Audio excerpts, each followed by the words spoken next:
What's the mission? We explore. Cool.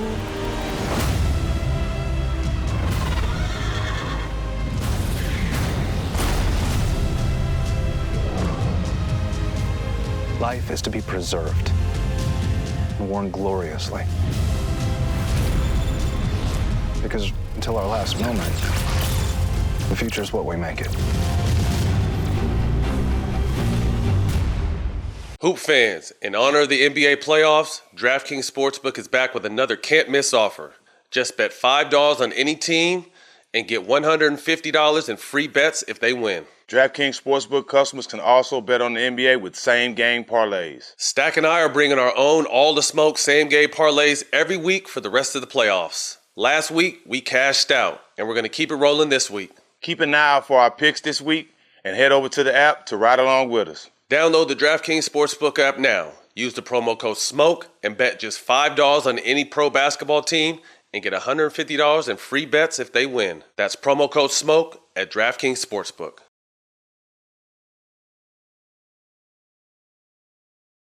I saw J.R. Smith was out there dressed like he was going to the Masters both days. Didn't he announce the game too? He did a great job. Commentated the game. I'm gonna jump in. We've been waiting on you, bro. We tried to give you the platform. Yeah, since we Wi-Fi shaming, you know what I mean? I'm gonna jump in. Jack, I got over to the Zaxby's Wi-Fi, folks. There you go. Welcome back to What's Burning. Jack, what's good, bro? How was Memphis? Break down the Iverson Classic for me real quick. To sum it up, because I know we're going to talk about it later, but to sum it up, it was a movie. The support, the game, having Showtime, CBS Sports involved, everything was more than we expected. We got so much great content. Shout out to our team and everybody that was down there. But we're going to talk about it, but you're going to get to see all the footage we got, man. It was amazing. I saw a lot of OGs out there, and I love that because I know the younger players appreciated it. So, yeah, we'll definitely touch on that a little bit. How was your trip? You coming back beige. Yeah, we could tell. Me and you's almost the same color now, bro. For real. Yeah, I'm about another 8 hours in the direct sun, about 100 feet from the sun from being your color. No, but it was good, man. It was, I got to relax. I haven't got to relax. I've been on, fast forward shit. I can't even tell you how long. Maybe since my birthday last year was the last time I went on vacation. So it was nice to be able to go to Mexico. Got to hang out with Espinoza and Janina, and they showed us a great time, man, at Rosewood, Mayakoba. So definitely recommend visiting there, man. It was a good time. But man, let's get to these playoffs, man. Bucks went into Boston and handled their business without Middleton. Giannis dropped his second career playoff triple-double with 24, 13, and 13. He was out here manhandling people. Bucks defense was able to hold Jalen Brown to only 4 makes and 7 turnovers.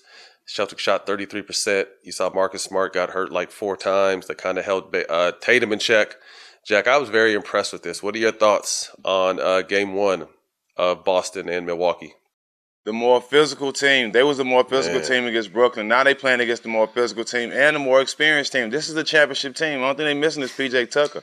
But the core of this team is still the same. They've been in these wars before. They know what it takes, and Greek Freak has gotten better. It's just plain and simple. He's continued to get better. He like I said, he's the most dominant player since Shaq. As long as he out there having his will and having his way on the court, there's nothing Boston going to be able to do.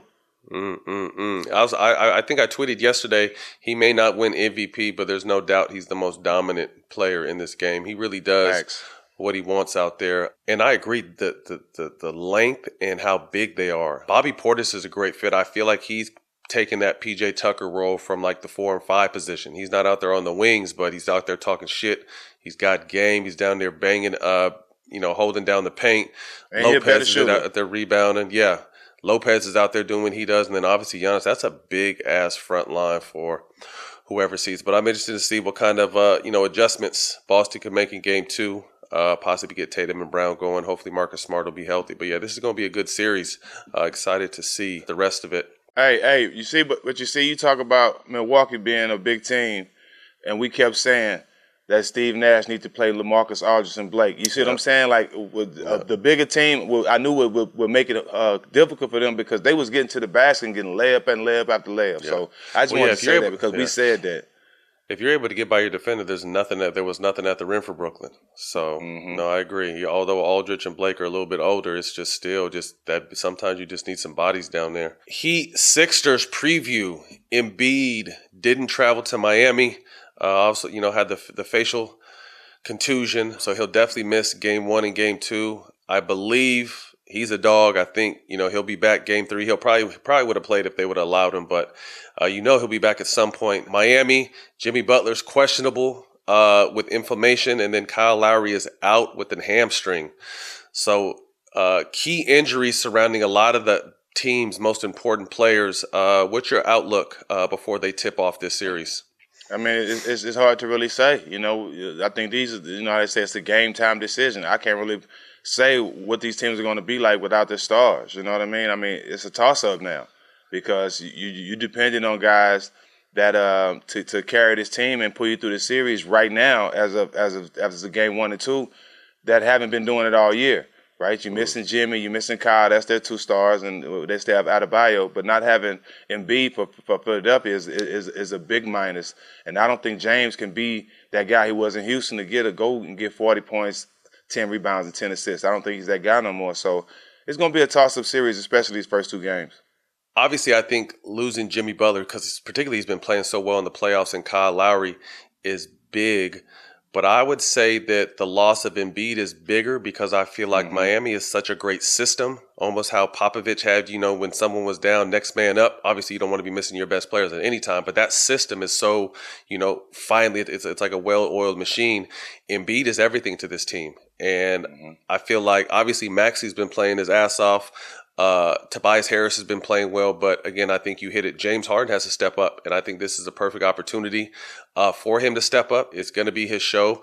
But one thing about Miami is they're going to run a hell of a. They're going to make Maxey and Tobias Harris beat them. They're going to be all over James Harden because they always have great defensive game plans with Spoelstra over there. So interesting to see how it turns out. Hopefully everyone can get healthy and come back. But again, I think I had Heat in 6 or 7 here, and I had the Celtics and I think 7 in the other series. So we're going to see how both my predictions play out. Over to Memphis. You happened to just leave after the Classic, but right as soon as you left, it went down. Grizz and Warriors. Warriors went into Memphis and narrowly escaped with a 1-point victory. Draymond Green was thrown out for one of the most bullshit-ass flagrant foul 2 calls I think we've ever seen. Ja played his ass off, but Stephen Clay, Jordan Poole, 31 off the bench. That trio right there, those shooters for Golden State, ended up being too much. Did you get a chance to check the game out? Yeah, I seen the whole game, and it was that tech was definitely BS, man. I'm so tired of them referees, dog. Just all the reviewing and just not understanding the game of basketball. Like, it's certain things that as a basketball player I can see from the TV, Matt, that we wouldn't have to discuss. We automatically know, right? Because just how the game flow is. But man, they just so removed from the actual things that go on in the game. Crazy.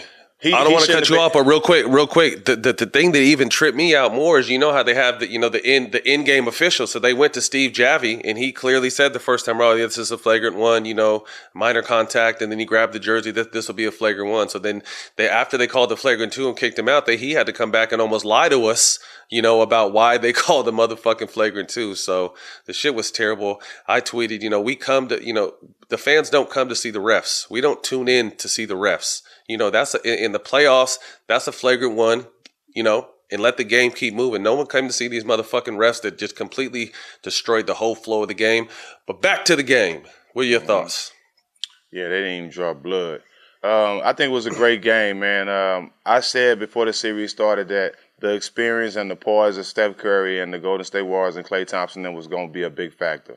And people talk about it was a close game. It was a close game. Yeah, it was a close game. But if you understand about basketball, it don't matter how you win on the playoffs on the road, especially game 1. You just want to get one on the road. I don't care how it happened. And the Warriors are good enough to deal with the ups and downs of losing Draymond and everything that was going on with the referees blowing the whistle. I think, it was a great game, but Golden State, man, they just still that championship team. And it was beautiful to see, Matt, with both of us being Warriors. It was beautiful to see all of them back on the court, and it was beautiful to see Klay hit that big shot at the end of the game, man. Yeah, man. I mean, I think there's so many different storylines in this. First of all, I love Memphis. I think they're 2 years away from having a window to really be a team that contends for a championship year in, year out. But I think battles like this are what's going to prepare them. If you think back in the day, Golden State had to grind before they got on their shit. Mm-hmm. Milwaukee, kept hitting closed doors until they hopped through. So I just think that, Memphis is a young team, talking to Jelani and you guys before, the energy, and you could just tell it's fucking electric. And them young boys is out there dancing, don't give a fuck what the other team thinks. Clay and them were mad. Clay don't like that kind of shit. Clay is old school, get to the point. So I think it's a great contrast of styles, but you hit it perfectly. Poised down the stretch. Winning a playoff basketball game is hard to do. It's nothing like the regular season. And to be able to go down the stretch and never panic. Ja Morant gets the and one. They go up 2. He misses the free throw. Like, there's never no panic in this team. And then right when you think a play is going to be ran for Steph, they hit you with a counter, and Clay hits the big 3. So, again, minus Draymond, this team is just too smart and have been there through experience. But, again, I still think Memphis can get a game or 2. But, I'd be very surprised if Golden State didn't close this out in 5 or 6.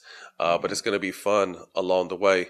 Did you see what the young kid, Brandon Clark, said? I missed what Draymond went on after the show. I think he said, I didn't get a chance to hear what he said, but I think he said this was a reputation flagrant 2, which I agree. But the young kid said, I've been watching Draymond on TV do this all the time. So I think it's going to be a good little back and forth this whole series. Another thing that, I found really cool was after the game, Draymond decided not to do media and took that shit right to his podcast, which is unbelievably smart. It doesn't surprise me that he would pull something like that. But Jack, what does this kind of say about the future of media? Can you imagine if, when you were going through your shit with the brawl or any of the shit we went through during our career, if we could really, right from the rip, before the media runs with it, go right to our fans and tell the world what really happened? Man, being able to control your own narrative is vital. I probably wouldn't have got fined as much or got some of my money back if I was able to control the narrative. I was at my workplace doing the brawl. So, but yeah, man, I think Draymond is smart. They're super smart because you don't want to go in the media and say certain things, and the first thing they're gonna do is twist it. Even if they hear it come out your mouth, if it's not something that you wrote down, it came out your mouth a certain way, and they still would twist it. So being able to go on his platform, is no way it can be twisted, and you control your own narrative, and that's the same thing we do here on our show. Yeah, no, shout out Draymond, man. I think you're ahead of the curve with this. I love it. I think he's over there working with Colin Cowherd too, was one of my favorite personalities in the space, but great way to just, like Jack said, control your narrative, bro, and really tell your side, because we all know how it can get twisted. Next up, Dallas Mavericks versus the number 1 seed, Phoenix Suns. Luka for the first time in the second round. I saw a stat the other day, Jack, that it said Luka has the second highest scoring average of a minimum 10 games behind Michael Jordan in the playoffs. That's crazy. This motherfucker's a killer. Book came out off a bad hamstring when it was able to help close out a pesky Pelicans team. Luka is getting healthier by the day. What do you got in this series? What are you looking forward to seeing? The defense by the Mavs is going to be totally different this game. Right? They ain't dealing with no big, slow, big men in the offense at all. They got young, fast guards playing the 4, and Aiden is totally different than big fella and Gobert. It's going to create a different animal for Dallas on defense. That's what I'm worried about. I think if Luka's 85%, you know what I mean? I think that's good enough for him to go out there and do what he's supposed to do and carry this team. But I'm just worried about them defensively. I ain't thinking about Phoenix. They do what they do, regardless who they playing. They've been the best team all year. Dallas defensively is going to be a big test to see if they can stop those guys. Yeah, man. Shout out to little homie Jalen Brunson. Has had a very solid year. I think a lot of people questions could he carry that over in the playoffs, and he's having a great playoff run. Consistently has been either the leading scorer or the second leading scorer once Luka came back, but he's been playing really good basketball. and is really going to get himself paid this year. But I agree. This is going to be a tough series for Dallas. Phoenix is such a well-oiled machine. The ball movement, the ball finds energy. I think, Book is obviously getting healthier by the day. CP is doing CP thing. We didn't get a chance to do it, but shout out CP, man, for making NBA history to close out the Pelicans 14 for 14 from the field. There's a reason why they call this man the point guard. There's a reason. I see the Suns in probably 6 here, but I expect fireworks from Luka and from the Phoenix Suns. So definitely looking forward to this series. Yeah, Jack, something you touched on and something I want to touch on before we go. Jason Kidd was asked about Phoenix and pretty much gave Utah a backhanded slap while trying to compliment, the next opponent in Phoenix, but basically saying that, Aiden is a different monster down there. His presence they're going to need to adjust to, unlike Gobert or Whiteside that couldn't throw the ball in the ocean, unfortunately.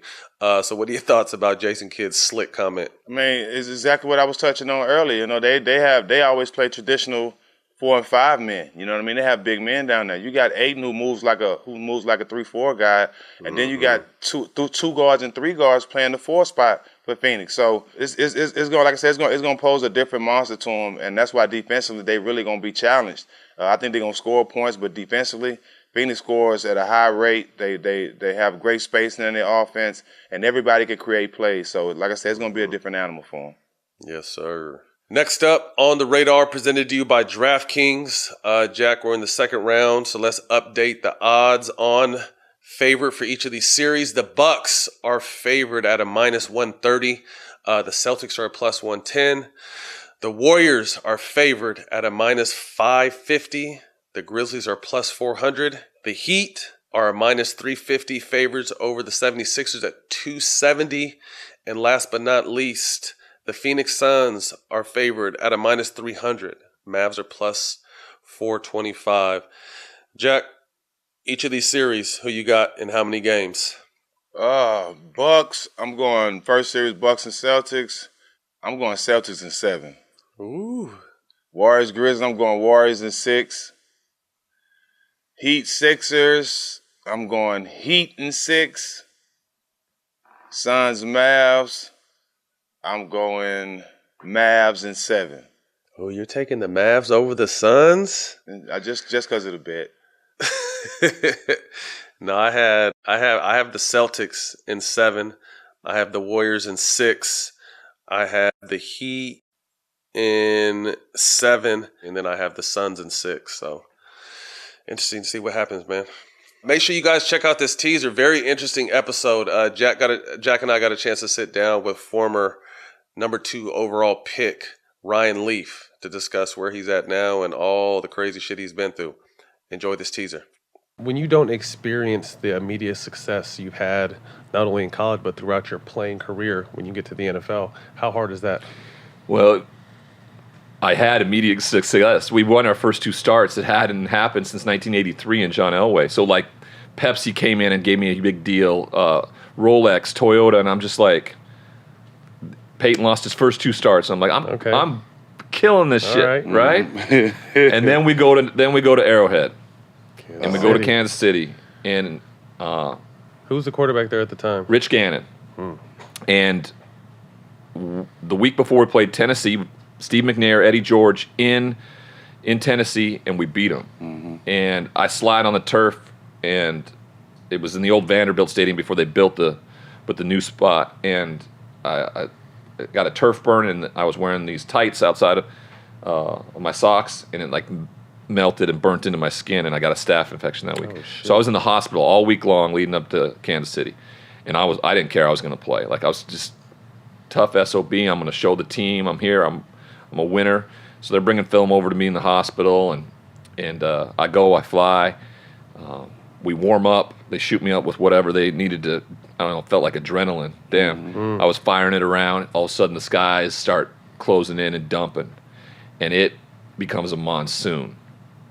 I complete my first pass and then proceed to go 1 for 15 for 4 yards, 2 interceptions, 3 fumbles, and like 7 sacks. Worst performance, humiliating performance of my life. And it's not just about that. It's what I do after the game. Cameramen, remember back in the day, those cameras with the huge batteries on the back, right? Yeah. In the locker room, they're spinning around sometimes while I was standing up, and he spun it around and smoked me right in the head and like split me. And I fucking lost it on this dude. Like, dressed him down. I just played the worst game of my life, was completely embarrassed. I, took it out on a guy, The reporter was inside there. He was a beat writer, documented it. Monday, I'm driving into the facility. It's all over the papers, that incident. So we do the gaggle, post-game stuff with the reporters. I asked him to stand around a little bit later.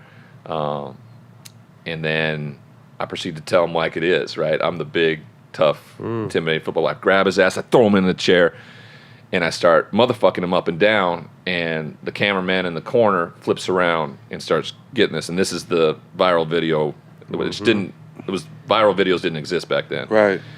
And this was like one of the first ones. And that's the picture you see of me. Acting like a petulant child, berating a reporter. Junior Seau's got to come in and grab me. He pulls me into the shower, turns it on cold. He used to call me baby boy. He said, baby boy, cool down. We'll go get some dinner after this. Just cool down. And it became this big thing, right?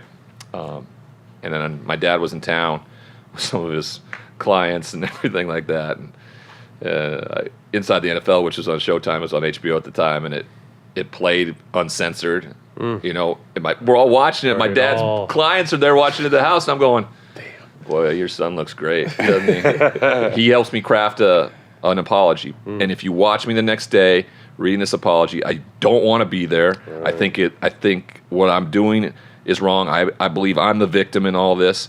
And you can see the disdain. I read it and just kind of flip it into the locker. And then I fight the media the rest of the year, and I play poorly. You can go be an asshole and go out and ball, and it doesn't matter. That's always been my life. Like, I could have been an asshole to everybody else, but I go get it done on the field.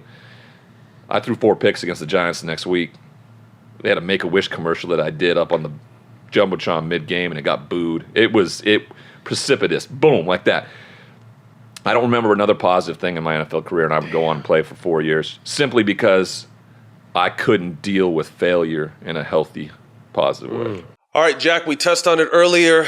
Now's our chance to really get in here. And then also Jack, you can add, and Jelani, even though you're a producer, we do shit a little different here. I want you to add, on kind of the angles you saw from behind the scenes. But when I was in Mexico kicking my feet up, what was that Iverson Classics vibe like out in Memphis? Well, from the jump, you can tell that this year was bigger and better. Before even we got to the game part or even to the banquet part.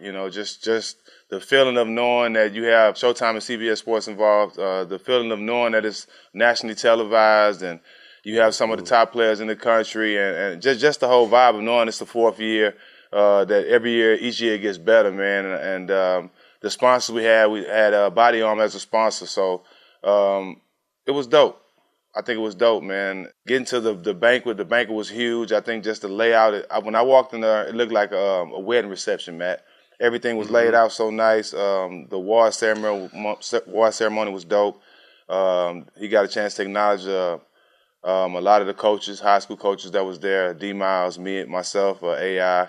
I was able to give my award. I have a Steven Jackson award, community award. Dope. I was able to give it to this beautiful young lady who does a lot of work in the community, and the game and the slam dunk contest, man. I let Jelani kind of touch on some of that stuff too, but man, it was just a movie just to have the production, the interviews, everything that went on, Matt.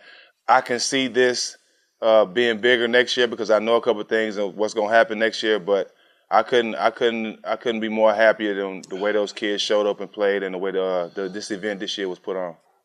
No, I think what's dope is obviously, the McDonald's game is historically classic and it'll stay that way. But I think that the energy that you guys are bringing to this new game and who is, is AI and you two are the face and you guys are really in touch with the culture. You know what I mean? So you guys can really make this the game that shit everyone wants to come to. I thought the one thing I loved is, seeing through social media, like all the OGs that showed up and showed love and just came to kick it just to kick it. You know what I mean? So I think that's big. That obviously shows the love y'all got, but for that next generation, for these young kids, these are kids that they when they first looked at basketball, who they were seeing. So I just think it's dope to really kind of come back and show that. Yeah, it was so inspiring to finally meet Emmanuel Hansen.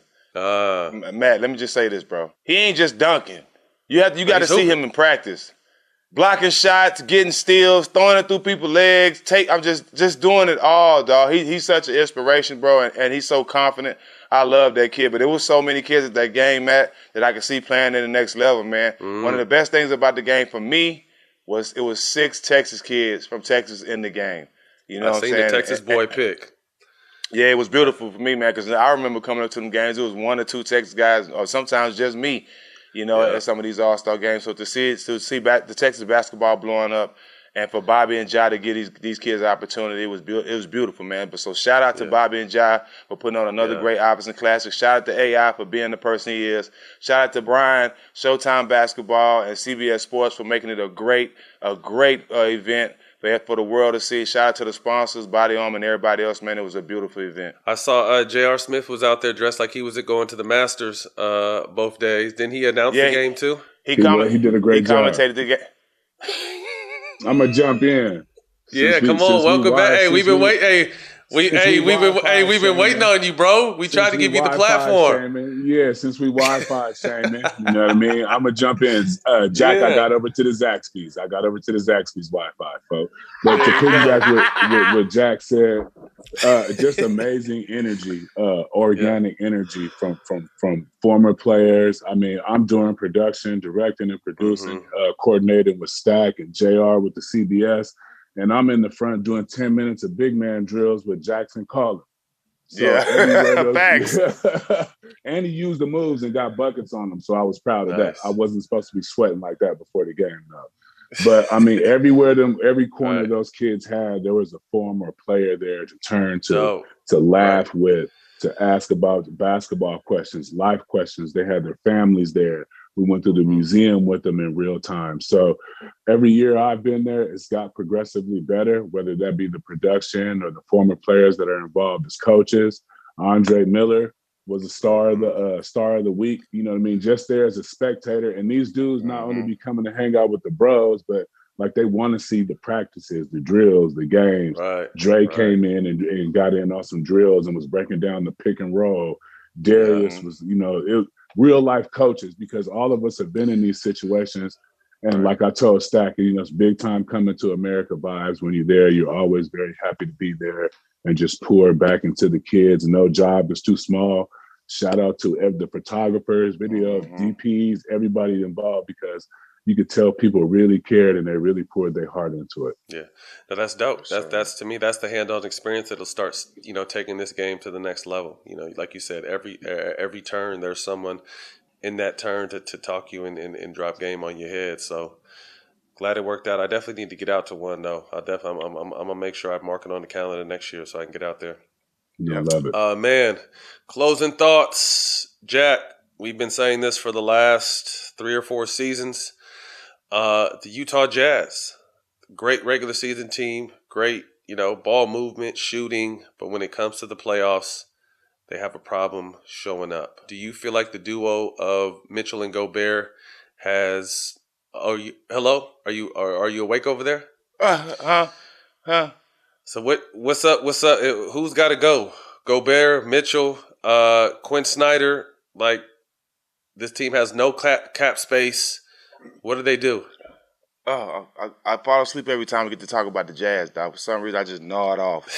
Bro, man, we've been saying this for years, bro. They ain't just got no dogs over there. That don't even look like a team that you expect to win the championship to me. You know what I'm saying? It just don't, bro. My favorite player on the team right now is Bogdanovich. That's my favorite player.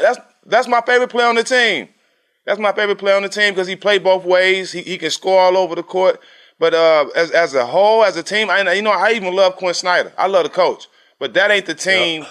That ain't the team they need to have if they're trying to be successful in Utah. I'm sorry, that just ain't. I just feel like obviously Donovan Mitchell is an up and coming young star, max player, but he doesn't make anybody better. Great scorer. Great scorer. Can get a bucket whenever you need it. Super athletic, can jump out of the gym, but he doesn't make anybody better. And I feel like Gobert needs a point guard that's going to spoon feed him, a la what CP used to do to DeAndre Jordan and all these other guys. A guy that can really just utilize him rolling to the basket and dunking, putting pressure on that rim, because you can, you throw it in the post and Dylan, the newest member of Showtime Basketball, can guard Gobert down there on the post. So it's just like he needs someone that's going to spoon feed him. I agree. I love Quinn Snyder. I think he's a great basketball mind. I don't know. I don't see both of these players coming back next year. And maybe if one leaves, the other one might, they might trade the other one just to completely start over. So if I was Donovan, I want to leave. If I was Donovan, I would leave and let Rudy stay in Utah. He fit more in Utah than I think Donovan do. Yeah, no, going from Louisville to Utah could be a culture shock. I love Donovan Mitchell, but again, he's a scoring PG, and I feel like if Gobert is going to be such a highly paid player on your team, he's not only going to have to be able to hold it down on the defensive end, which he does, but he has to be able to give you some on the offensive end. But I think he needs some help there. So it'll be interesting to see what happens with this team in the offseason. I always said from the jump that they didn't have that consistent second scorer next to Mitchell. I love Jordan Clark, but he's coming off the bench. I was talking about that, an actual starter. So we shall see what happens in Utah. All right, you can catch What's Burning available every week on Showtime Basketball YouTube. And on Twitter, Instagram, and TikTok at Show Basketball. See y'all next week.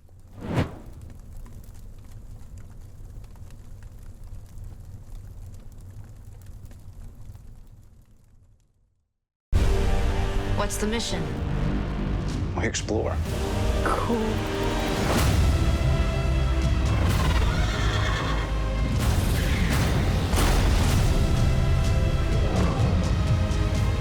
Life is to be preserved and worn gloriously. Because until our last moment, the future is what we make it.